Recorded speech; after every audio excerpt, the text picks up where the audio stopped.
Opens, the microscope begins. But which of the two has the grander view? Today, we still seek the answer. A Fine Science with Holly Preston. On this program, 5 stories. We'll go to the Saskatchewan Research Council's heavy oil lab in Regina. We'll look at experiments in Saskatoon where tests are being conducted on transporting solids by pipeline. Our third story is about keeping everyone in the province healthy with the help of the Provincial lab, and research to keep another population unhealthy, grasshoppers. Finally, we'll travel to a wildlife sanctuary with naturalist and filmmaker Bob Long. But first, heavy oil. Saskatchewan has large reserves, but it's difficult to get it out of the ground, and it's difficult to process it into usable products.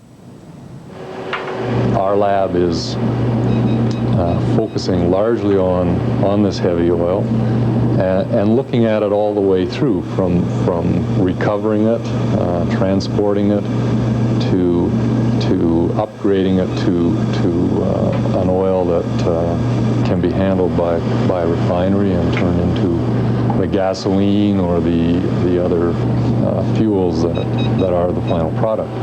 In terms of enhanced recovery, our basic purpose is to make this viscous oil, this molasses-like oil, flow easily. And it's been found there are several ways of doing this. One is to add heat, and if you heat up the oil, it flows easily. We have 2 projects looking at that, and there are really 2 ways of adding heat. One is by adding steam, putting steam in the ground.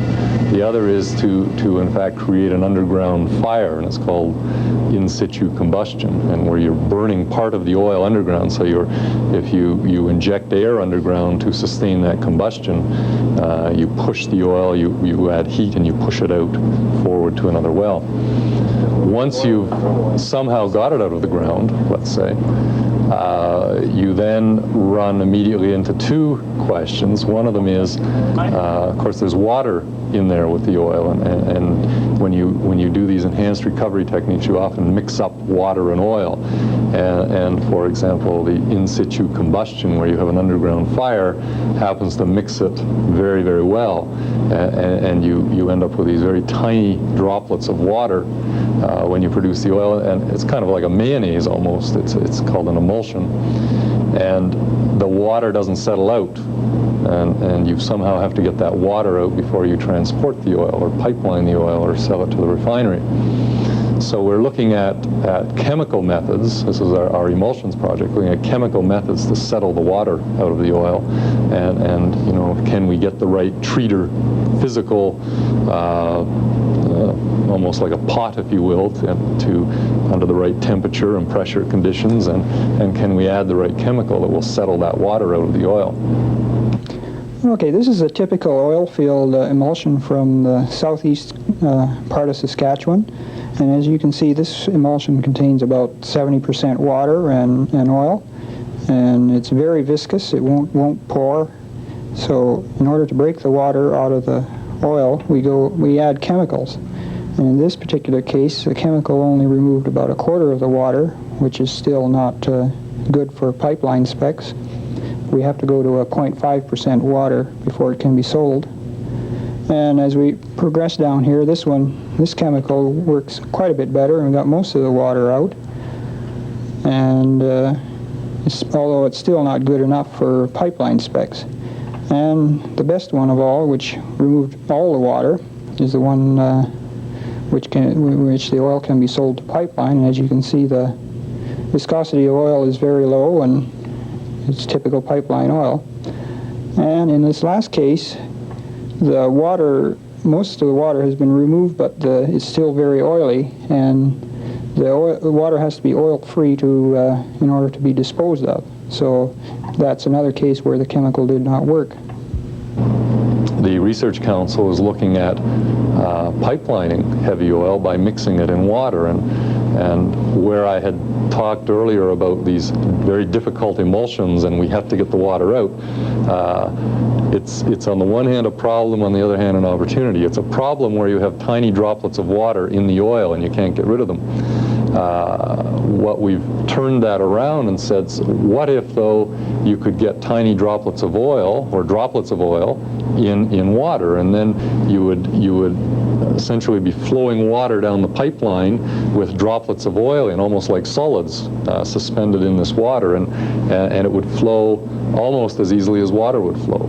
And then when you get to a refinery, which is really there to turn this crude oil into the petroleum products that we use, we're up against this problem. Heavy oil is harder to turn into gasoline or fuel oil than say, conventional light crude oil. We have a project here looking at upgrading heavy oil and some of these questions. And can we handle these oils? Can we blend these oils? Are there certain things we should do to accommodate our oil?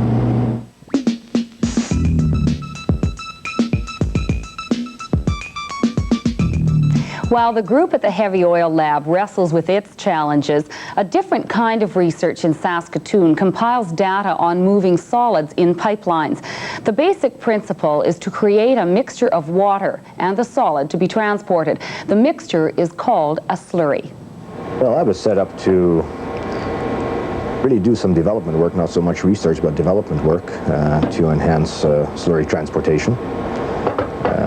The two criteria that that we've really looked at here throughout the years has been the cost of moving the material from point A to point B, is what everybody's concern is, and what problems you encounter in moving it. And the biggest problem in moving a solid slurry is when it beds out, when it actually deposits on the bottom of the pipe, and heaven forbid that you get a plugged pipeline. So with the controlled conditions here, we're able to determine when these things do actually happen, and actually observe when they happen in our pipelines, the way we've got them set up. The things we've looked at here as potash, basically the place got started with potash. We looked at, like I say, iron concentrate, nickel concentrates, tar sands tailings. We've looked at coal. We've done a lot of basic work with sands.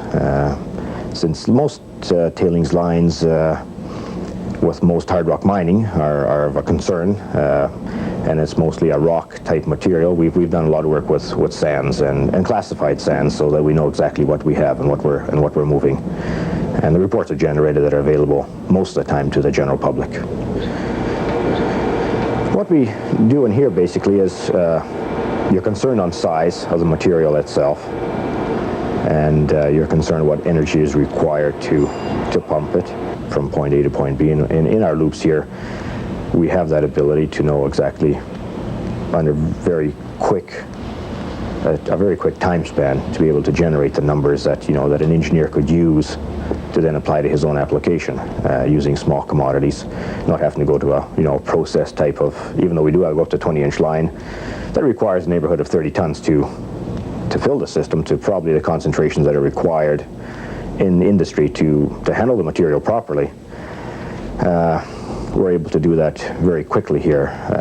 We're set up to generate numbers quite quickly in just the way the place has been set up. It's not our true industrial application. It goes part of the way, but it stops at a certain point where we do a lot of unorthodox things, so that we can generate numbers at a very reasonable cost for the industrial people.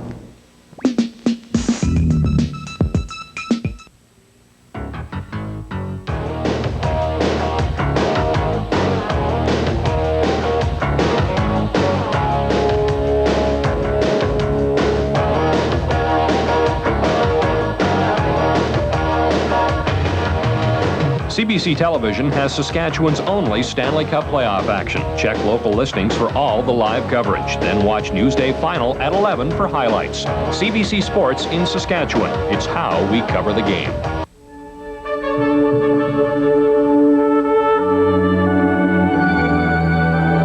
You'll discover a mountain of taste when you try the cool and crunchy Dairy Queen Peanut Buster Parfait. Or try the rich and creamy smooth banana split. Come taste the excitement. Of Dairy Queen, we treat you right.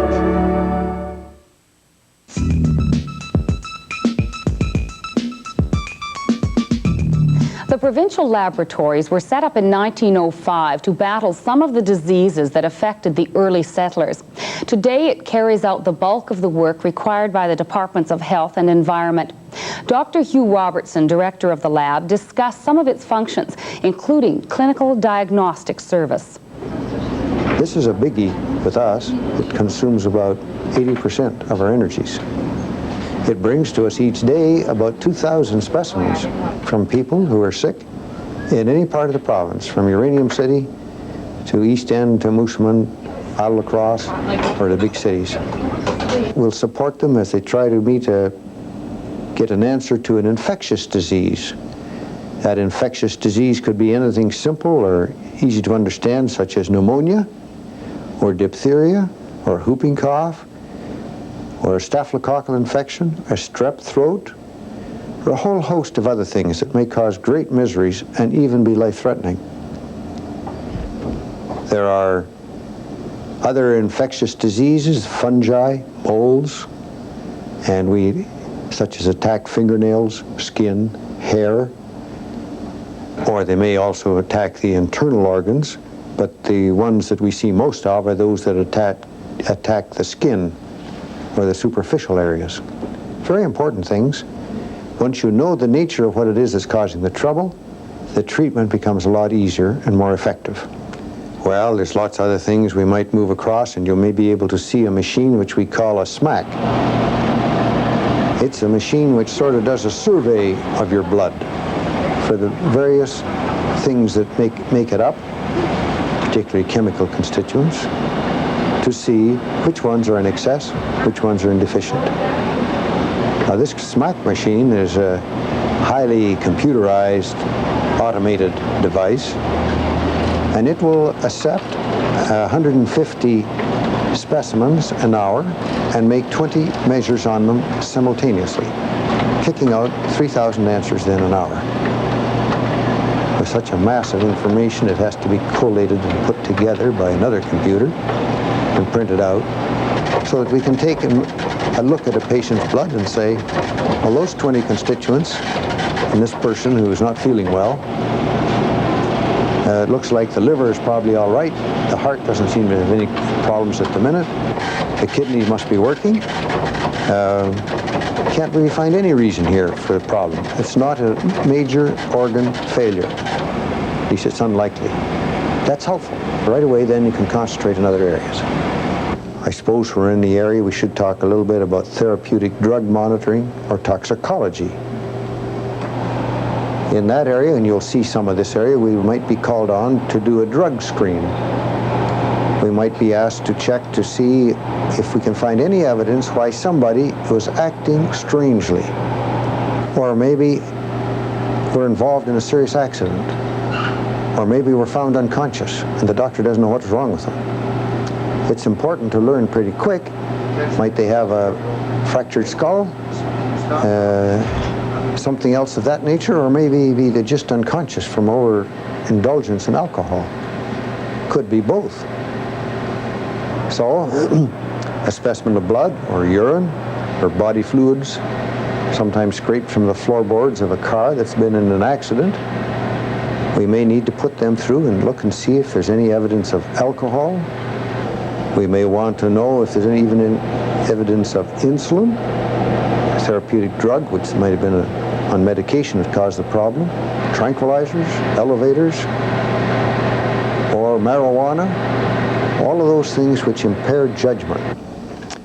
We now would go and talk about some of the other traditional public health services which we provide to help keep people well. We do a great variety of them, but I can't touch on all of them here. But the simplest one that most people will think of is when they go to a grocery store and they want to buy a bottle of milk, can they depend on this milk to be safe? Indeed, was it pasteurized as it was supposed to have been? Indeed, was it as well packaged as it was supposed to have been? Well, the records of these companies are quite good. But the way the record keeps good is because somebody has to be checking their product quite regularly just to be sure that everything is as it's supposed to be. That the milk was clean to begin with, the pasteurizer worked, the containers were well handled, and of course that it's reasonably within date. It's not too old. In a similar way, we have protective tests on drinking water. We'd like to think anybody can go up to a tap in a municipality, take a glass of water and drink it. At one time, some of our waters had a peculiar taste or odor, but we're worried most about infectious disease agents. Bacteria, again, the same one that we worried about in milk, the coliforms. Each day, about 2,000 samples are processed. The lab continues as an integral part of the health and welfare of the people of Saskatchewan.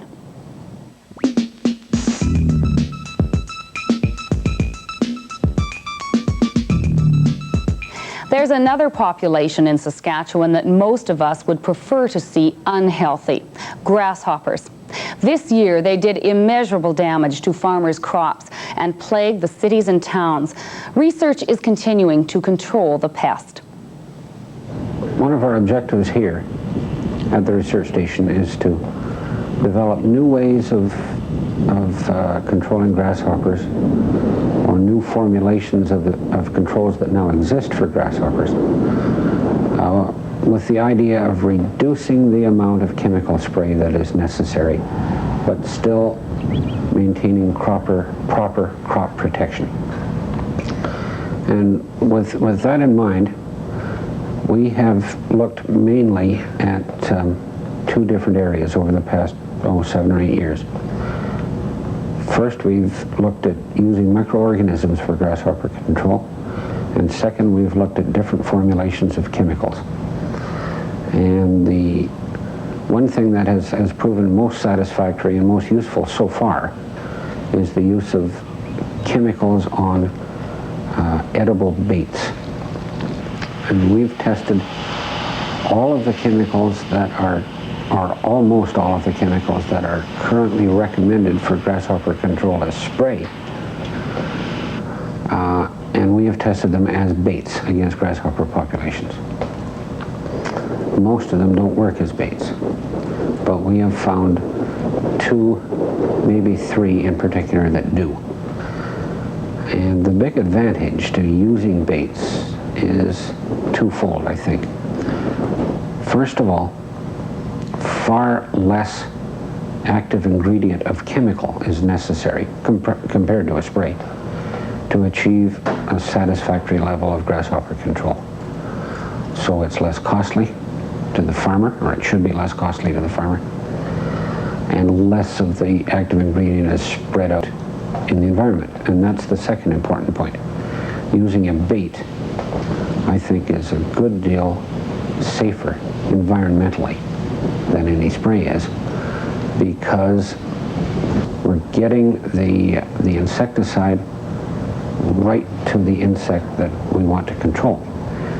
When you spray something, you're spraying everything. You're spraying birds, you're spraying fences, you're spraying cows, you're spraying everything. But with the baits, we can get the insecticide right to the grasshoppers.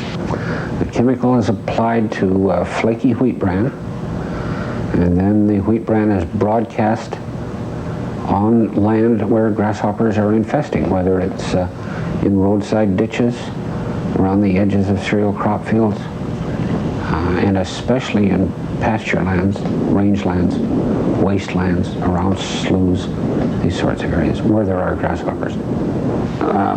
The bran seems to be somewhat of an attractant to them, and they'll crawl down off a plant stem or leaf, for example, and search out the bran that's on the ground.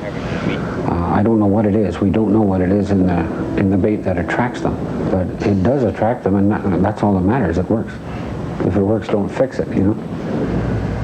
These baits will reduce grasshopper populations by at least 70%, but in some occasions, it's still going to leave enough grasshoppers that will do economic damage. And so spray programs may well be necessary in those cases. It's not going to eliminate spray. We hope it can cut it down, perhaps restrict the use of spray to hotspot areas, that sort of thing. Bran bait was registered for use this year. Dr. Ewan is also close to finishing work on a non-chemical control that uses microorganisms that attack the grasshopper. A commercial product could be available in the near future.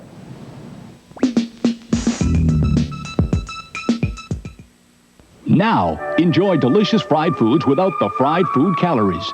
Introducing the revolutionary dry fry oven convection pan. A simple and powerful design giving crisp deep fried goodness with just a touch of oil. There's no water or extra fat. The secret is the unique airflow rim. Superheated air rushes up, circulating around the food, cooking it quickly and evenly. Automatically basting the food not in fattening grease, but on its own rich flavors and aromas. More flavor than you've ever tasted before. Less oil, fewer calories, less cholesterol. Look, this fried chicken is cooking because of the boiling oil. It's actually soaked up this much oil. This whole chicken is surrounded only by naturally flavored superheated air. Turn out crisp French fries or this fat-free fisherman's basket. The pan is so dry that you can even bake the fluffiest sponge cake right on the top of your stove, gas or electric. The superheated convection currents bake evenly top and bottom. Dry cooked sausages just like a barbecue, or even dry roast nuts, potatoes, or popcorn. Dry fry your veggies without boiling or steaming. This broccoli was boiled. Ours, cooked in the oven pan, is bursting with color and vitamins. There's even room for a roast. Best of all, the surface is Rock Coat, a new space-age surface, so tough it's guaranteed for 10 years. Even burnt milk peels off. The stovetop oven pan will cook food twice as fast with more flavor and no fat or water and almost no oil, or we'll give you back your money. Save time, money, calories, and cholesterol. Get the new dry fry oven convection pan together with this 32-page European cookbook at the introductory price of just $29.95. Act now. Visa, MasterCard, COD charges. Call 569-1321 or save COD charges by sending $29.95 plus $4 postage and handling to Dry Fry Pan. P.O. Box 124, Regina, Saskatchewan. Call now. Operators are standing by. Remember, this offer can end without notice.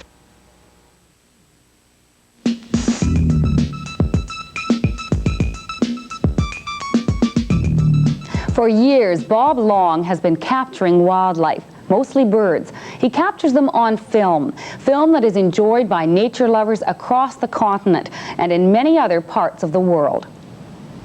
It's always difficult to define exactly when it was you started. Back as a high school student, I began filming wildlife with just an inexpensive 8mm camera. What type of equipment are you using today? I'm using 16mm film camera. The one I have with me now is an Eclair made in France. And I've put a 300mm Pentax lens on it for use filming wildlife. Absolutely every subject and every situation is different, and that's really what the field of wildlife filming is all about, your ability to read the subject and try and predict what's going to happen. In a situation like this, where we're just trying to get footage of birds flying overhead, the trick is to try and be under where they're flying, and it involves locating where they are, trying to predict where they're going to, and getting partway in between. Since I don't really expect the birds to come very close to me, in other words, they're going to be flying, so they're going to be removed from me to some extent. I basically am just looking for a situation where I can break my outline and sort of avoid standing out, and avoid having them spot me for as long as possible. So what I did today was just back myself against a willow bush, the willow outline, thereby absorbing my own, keeping low, and then draping camouflage netting across the camera tripod and most of my own body to break up the outline so that the shiny parts of the tripod aren't obvious. We're at the north end of Last Mountain Lake, and this area called the Fingers, there's sort of an intermeshing of fingers of water and fingers of land here, was set up as a bird sanctuary 99 years ago. So in 1986 they'll be having their centennial. And that makes this the oldest bird sanctuary in North America. We've had a number of flights of geese going over. They've been mixed flocks, snow geese with some blues mixed in with them, and some flights of white-fronted geese as well. sandhill cranes are are a phenomenon in Saskatchewan each autumn, and I like to get out whenever I can when the birds are around. And the cranes aren't targeted at a specific project right now, but when they're around, I like to try and get some footage just so that I have it on hand. I came into the business because I believed that it was essential that people receive good information about their environment. We're working in the world very quickly towards an environmental crisis. I'm convinced of it, and the only thing that's going to avert it is if we all begin to understand the impact that we have on the land, on the environment that supports us. And I came into the business because I felt that I could make a contribution with a scientific background and certain abilities in photography. I felt I could make a contribution and help bring good, solid information to people. At any given time, I have to feel within myself that whatever harm I may be doing by my presence in the animal's environment is outweighed by the benefit of my bringing that information and whatever experiences that I'm able to capture on film to an audience. And in that way, I'm having a small impact and a larger benefit. And I always have to feel that the balance is in that favor. And whenever I get into a situation where I feel that I'm doing too much damage, I like to think that I withdraw.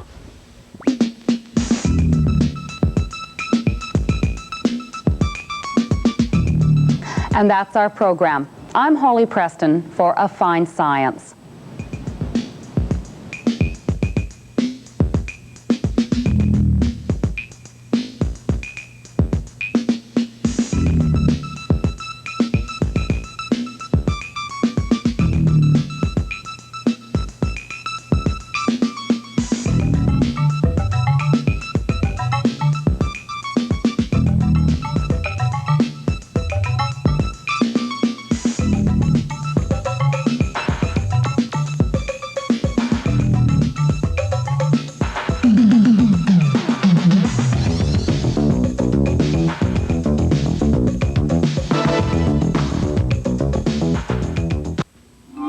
This is CBC Television.